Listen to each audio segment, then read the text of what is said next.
Okay, I think maybe.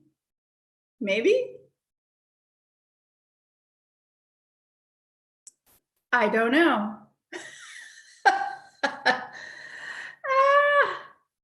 Okay, let's see. I think I may be live now. I only see chat. Here I am. Okay, so hi, Ellen. Awake and activate. Who are you? What's your name? Thank you for being here. Yeah, so here's the thing. I know how to do going live on my phone or on my computer or whatever. What I want to do is run it through Zoom.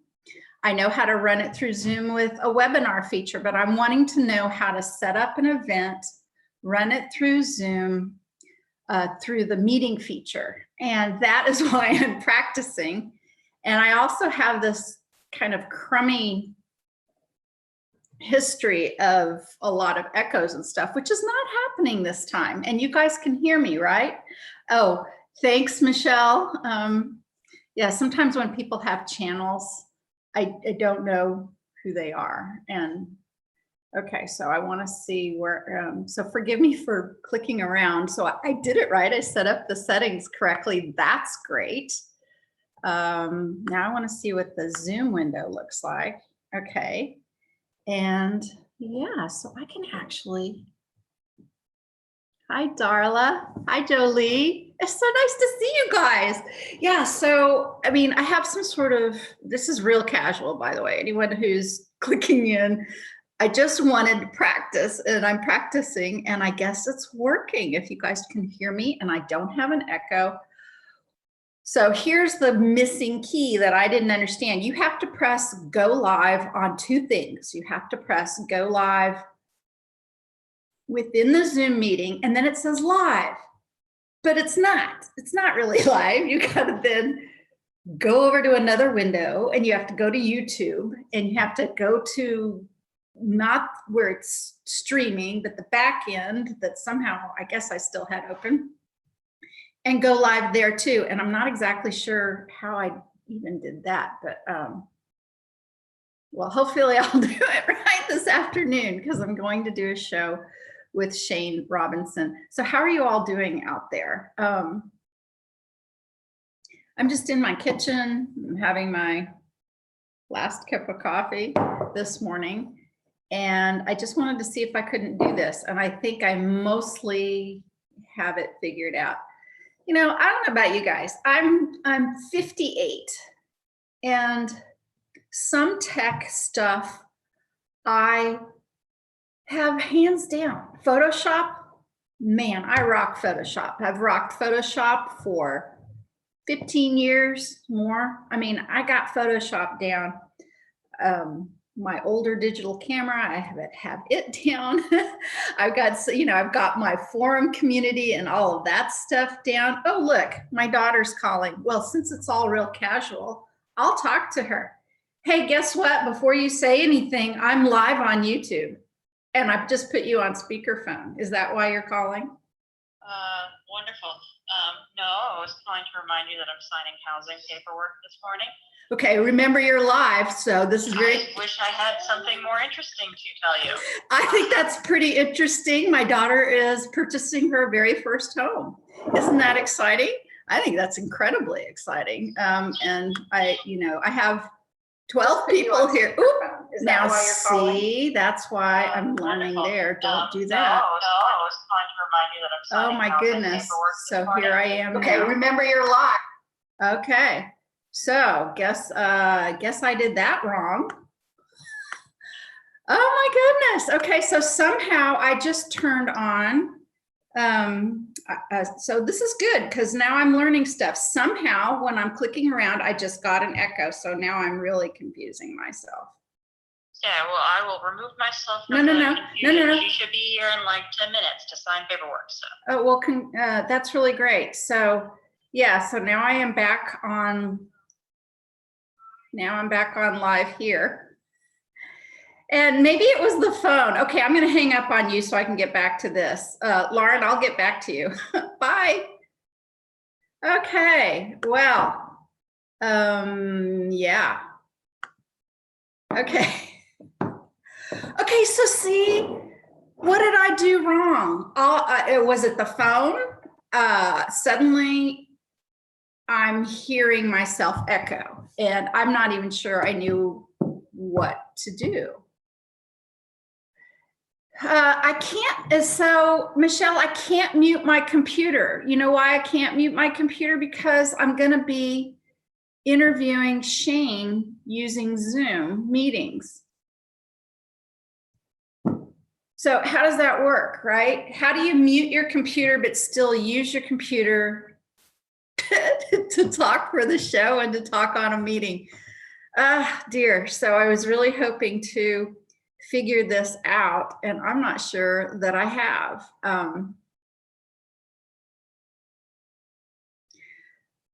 So somebody said, did I see a session about New Earth that came out from Laura? I don't know. I don't know who that is. Or I don't remember who that is. So no, I have lots of people I try to keep up with, but I mean YouTube. Okay, so Michelle, you just said your YouTube channel, it flows through Zoom Live. See, I just need a producer. I need something. I just don't know now what changed. You know, what changed? Everything was working correctly, and then I mucked it up somehow. I'm still live. I remember to mute my YouTube. So I guess what you were saying, Michelle, if you know how to do this, if you are on, so as an example, if I were to, I'm going to go, I possibly am going to echo again, so you guys forgive me, but that's why I'm doing this. So I'm going to click on the link. Okay, so I've just clicked on the link to see myself. How do you, I guess you have to mute just a page then, right? Wear headphones. Oh gosh. How does that change anything though?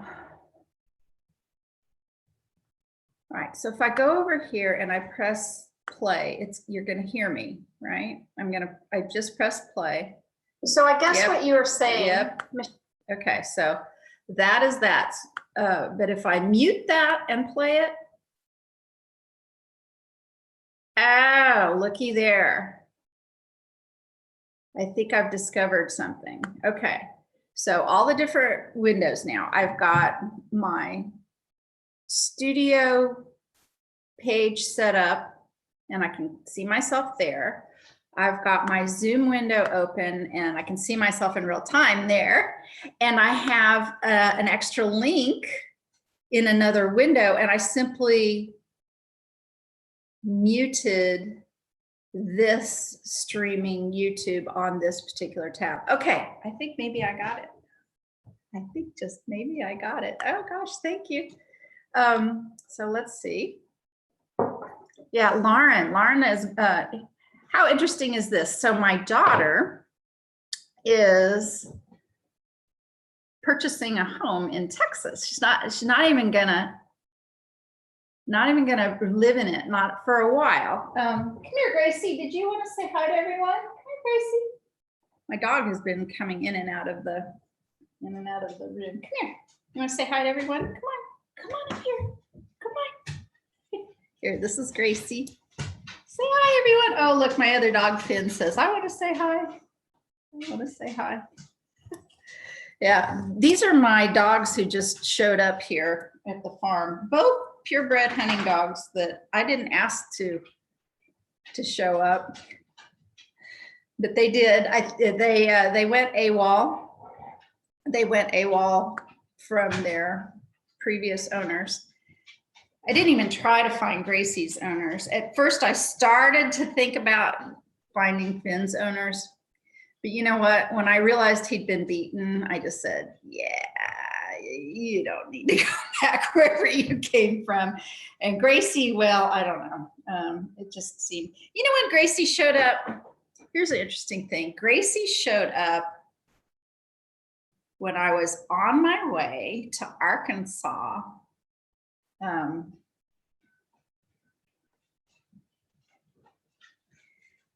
for the last time I was going to see Dolores Cannon, Gracie showed up. I actually had just left, and my wonderful farm sitter at the time called me and said, "Did you get a new dog?" And I was like, "What?" And Gracie was there, and by the time I got back, she sort of found her place in the farm. And yeah, you know, the animals here. I'm such a caregiver. It's so interesting. I was not very maternal growing up, meaning like I didn't love babysitting. I barely did any babysitting. When I was early married, I wasn't sure I was going to be a mom.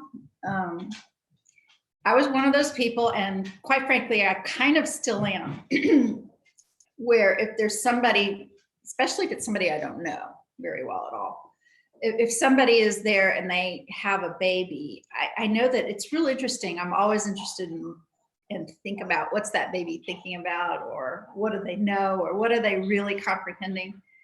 But if the mom, and again, especially if it's an acquaintance and I don't really know them, and they say, "Here, you want to hold my baby," I always say, "No, thank you." I've never, the first diaper I ever changed was my own firstborn child's diaper. I was not very much of a caregiver in that way. Now for animals, yes. From the time I was very, very small, I was a caregiver for animals. So, but now I'm like, my caregiver role has gone. And my husband had some surgery, routine joint replacement surgery, but I've had to really focus on that caregiving. And my dad, his capacity to handle all of the things involved in life is definitely declining, and I'm having to take care of more and more stuff for Dad. And he's still in his own home, and I'm very happy about that. But to keep him in his own home, I have to do a lot more. I have to be a lot more involved, and I'm having to make a lot of decisions, and I'm having to manage a lot of stuff at his home, and with his finances, and with his medical care, and with everything. And yeah, wow, it's hard, and it's been taking up a lot of my time. And some of you out there, followers, and thank you for that, and some of you practitioners or other people I've known for a while. Jolie says she's there with her dad. Ooh, yeah, and you know, gosh. Anyway, and my dad's short-term memory, I'm watching his memory, and his short-term memory can be,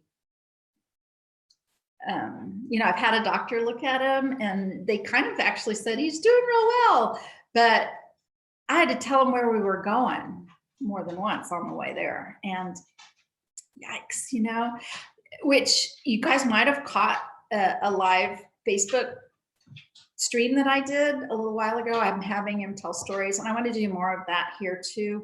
I want to capture some of his incredible stories. And I tried to do it at his house the other day on an impromptu Facebook Live, but I want to capture some of his stories because I didn't do that with my mother so much. And I kind of wish I would have, right? And some of his stories are unfreaking believable. And most of them have been about cheating death. Anyway, that whole caregiving thing, to come back to how I started with that, is very hard for me to leave this place. It's hard for me to leave the farm because of caregiving, all the caregiving that needs to happen here with all the animals, you know, chickens, bees, cats, dogs, outside cats, inside dogs, and horses and the donkey, and just the upkeep of the farm, you know, needing a presence here. And then my dad and everything. So a lot of people have asked me about events and classes and other things, get-togethers, things to do away from here. I mean, even Kansas City, even, you know, someplace close by, but particularly overseas or far away. And it's just very, very difficult. I'm not footloose and fancy free for sure. And have somebody cover for me so that I can do any of that stuff, hey, is not easy. It's not easy to find anyone. And when I happily can find somebody, you know, I have to pay them. And it's a full-time job. Caregiving here is a full-time job just anyway. Taking care of my dad is practically a full-time job.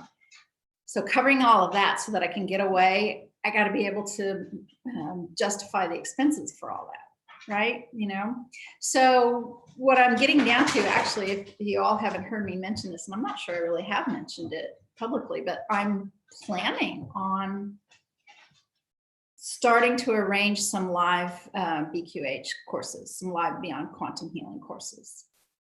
And I want to do them in a couple of ways. I'm talking about different venues, you know, not here, certainly, but it has to really fit. You know, there has to be the interest, number one. Number two, there has to be the logistics, the venue. Most people do Dolores. Most people do these things in hotels, and we did the last BQH big event in Sarasota with Michelle Walling in a hotel, and that, you know, that's fine, and that's the common way of doing it. It's not my fave. Hotels have, you know, a strange, sometimes very sterile energy. Most of the places don't have windows. I don't do well without windows. I don't know about you guys. I need the sunshine, right? And oh, Ellen, I'm so glad I got to see you at the retreat too. So what Ellen Barkin is talking about, the retreat that, the goddess retreat that we had in the Ozarks that was put on by wonderful Samantha O'Hearn. Pamela Erlin was there. A lot of Beyond Quantum Healers were there. A lot of QHHT practitioners were there. It was fabulous. And I'm still actually working on a couple of projects, videos that I just need to get to finish editing to share with you all about some extraordinary events that happened there. But the event itself, Ellen, thanks for bringing it up, is one of the things that I went, you know, I'm just going to have to figure this out with BQH courses. And the easiest thing and the least expensive for everybody, really, most everybody, would be if anyone who's out there who's interested in the BQH course would come here to Wichita, the Wichita area. And why? Because I have a really nice office space. I have a 600 square foot space where I could easily host 10, 12, 16 people for a course. And then that way I wouldn't have to charge an arm and a leg to cover a hotel ballroom and all of that, right? Now, then people have to, you know, fund getting here, their travel getting here, whether that's driving or flying or whatever, and then hotels. But of course, Wichita, and sorry for my Wichita people and Kansas people who are listening, but you know, this area is not a destination location. It's not. We are not a vacay hubbub, you know, of activity here. And we're not a major airport. So to get here, especially with airline, you know, you can go from New York to LA cheaper than you can go from New York to Wichita. You just can. It's half the price, half the distance, but you know, twice the price. And it's just the way it is. Driving, not so much. But you know what? I've talked to Shane about this too, and he's the one I'm having a show with later on this afternoon. This is the heartland. It's truly the heartland, and it's why I'm here. So I'm thinking, if you know the old, if you build it, they will come thing.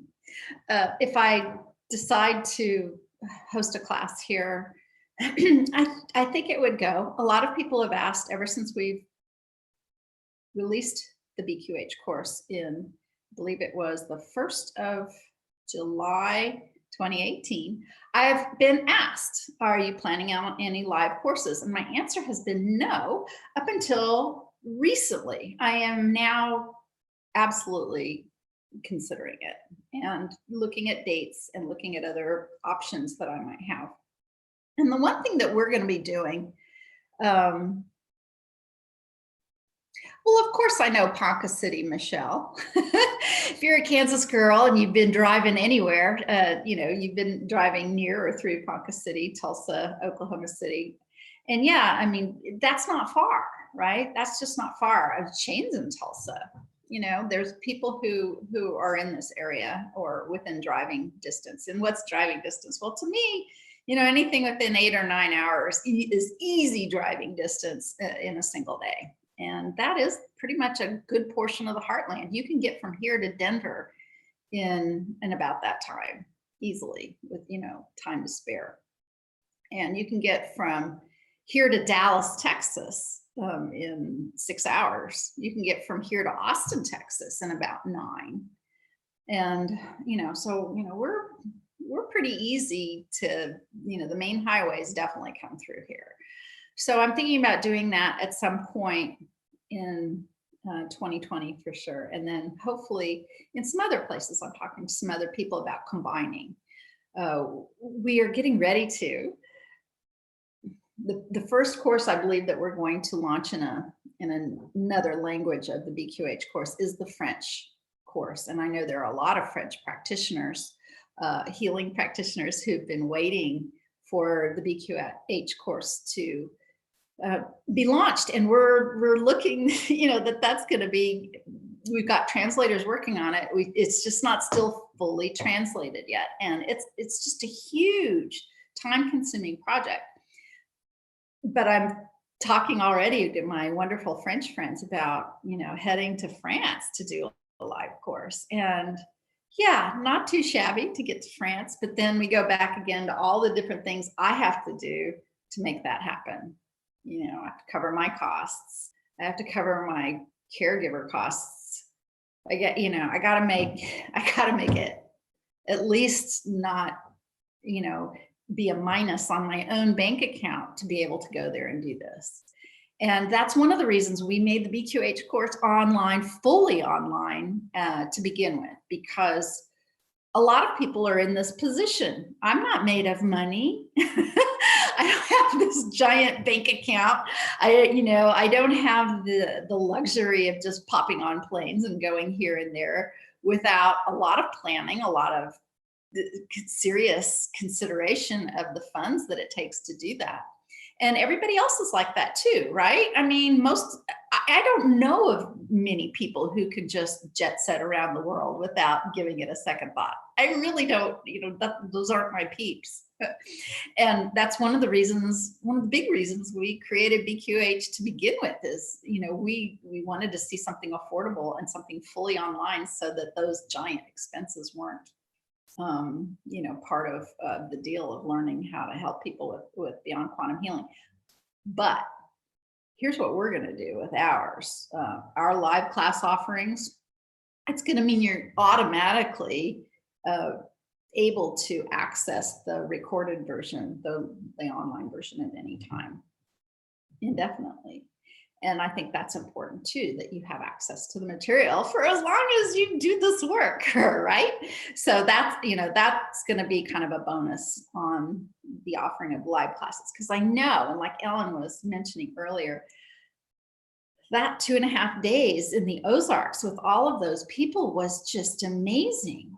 It was just amazing. The energy brought together in that single physical place was astonishing, and there was a lot that was manifested, a lot of discoveries made, a lot of energetic things opened up.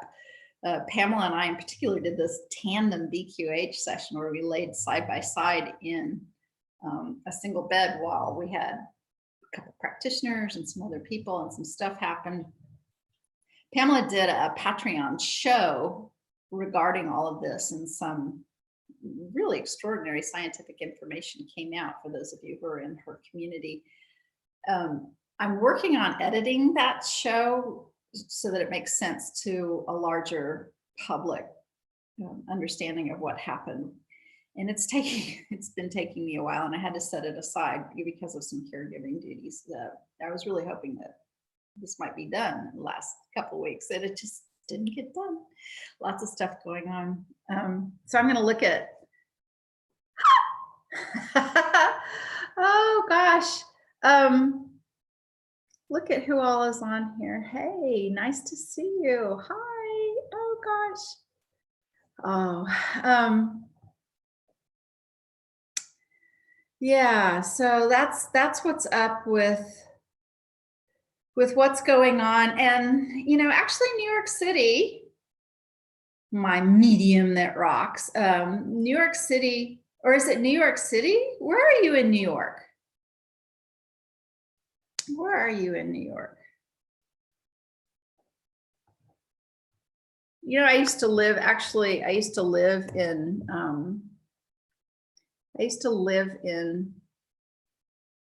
kind of upstate New York. It was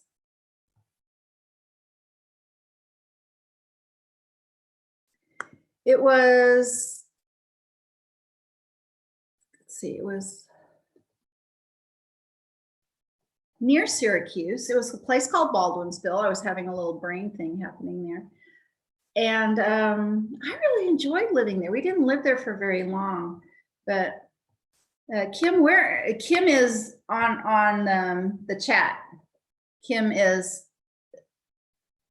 the medium that rocks, and she just said she was near Lake Ontario, near Rochester. Yeah, well, here's the thing. I'm actually looking to possibly hold some sort of East Coast course of BQH, but again, it's got to work, right? It's got to work. The venue's got to work, and I would love for it to be a non-hotel venue. But then you've got all of the, how do you feed people? Where do they stay? One of the things I'm starting to think about, though, is like a giant Airbnb house kind of situation. I mean, fairly giant, right? Someplace that has enough places where food could be brought in or ordered from like DoorDash or whatever, or catered or people can just go with their own vehicles to get themselves fed. But that we'd all be in a place that has like a bigger room for meeting and then accommodations.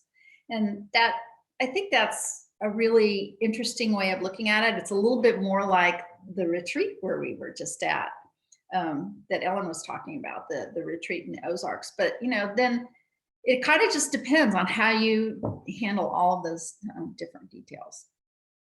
All right, yeah.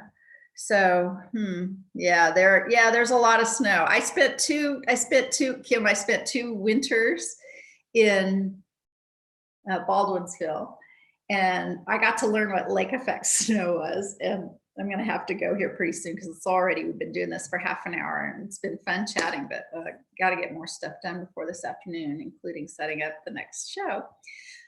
But I remember talk about snow in New York. I remember standing in my driveway, and it was in the morning, like 9 or 10 a.m. in the morning, and the sky was dark gray, dark gray. You couldn't see the sun. And that was because there was so many clouds and so much snow in the sky. I mean, it wasn't night, it wasn't black, but it was so dark gray. It approached that, right? It was so dark, and yet snow was coming down. And the amount of snow that came down in our neighborhood was astonishing. And it just kept coming that one year. This was 1993-ish, 1992, 1993 that I lived there, I think, about, 1993. And we were watching as the snow just kept building and building, and the snow came down in New York so much differently than it does here, because here it blows in and it blows out and it drifts and all of that. And the snow there would come down straight down, and it would just pile up, pile, but very, very straight up, including on roofs. And I remember it just kept coming, it just kept coming. And people in our neighborhood on the local news channel, they were talking about roofs caving in from all of the weight of the snow. And we had a little house there. I loved that house, actually. I miss that house. And I'm like, I knew we were going to be moving pretty soon. It was like, we can't have the snow take it out our roof if, and my husband wasn't there. Anyway, long story short, I found myself, it was a small 4-bedroom home. It had a nice little lot. It was just a basic neighborhood. But I found myself in this, it was a colonial style home, climbing out of my second story windows with a snow shovel and shoveling the snow off my roof so that it wouldn't cave in because it wasn't coming off the roof. And shoveling snow off the roof, you know what that meant? That meant I shoveled. But if you think you can throw snow very far just with a shovel, you can't, especially now when you're, my size and a woman. I did the best I could. But what I figured out is just one shovel of snow had to go like further down the roof and then on the next little part of the next lower roof and then from there onto the ground. But you can't have the snow up against the house. So you have to shovel it again away from the house. So I remember shoveling the snow off that roof. But what that really meant was shoveling all that snow 3 times at least, which was nuts. I was there for 2 winters and it was like, it was beautiful. Oh my gosh. You know what I used to do? I even took like my daughter was going to preschool and kindergarten. My son was not that old to even go to preschool. And I would go kayaking and I had a jump seat in the kayak and I would put Dylan's little life jacket on and I would wear a life jacket. And in the fall, I would go kayaking on the beautiful lakes there. Beautiful. I had the best time. I really miss that. It's not easy to do around here, that kind of thing. But I enjoyed my time in New York very much. And I liked Syracuse. That was the closest big town. I liked it there. I lived in New Jersey for a while too. It was so different than that. We were just a stone's throw from New York City, but wow, what a different energy and lifestyle that was. I much more resonated with a little farther away from all of the hubbub. Yeah, all right. Well, you know what, Michelle and Jolie and the rest of you who are hanging out, there's so many of you just listen to me prattle on about really nothing.